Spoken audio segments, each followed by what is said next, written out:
Sriwijaya FC kembali alami kekalahan di kandang sendiri dalam laga lanjutan Liga 2 dengan skor 0-3 atas Persikat Depok. Kekalahan ini membuat posisi Sriwijaya FC semakin terjepit di dasar klasemen Grup Barat.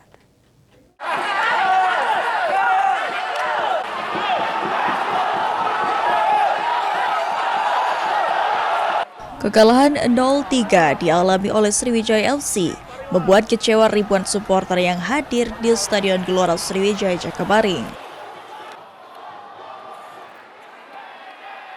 3 gol kemenangan yang berhasil diselesaikan oleh Persikat Depok, masing-masing oleh Yudi Syahrizal pada menit keempat, lalu Imus Wiranda menit ke-49, dan Faisal Ramadan di menit ke-89.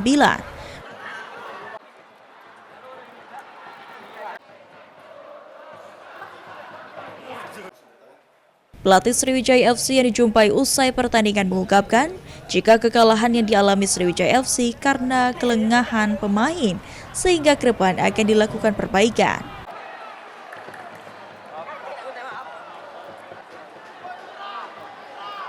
Tapi saya sebagai pelatih hanya meminta untuk tenang dan mudah-mudahan di putaran kedua ini kita siap.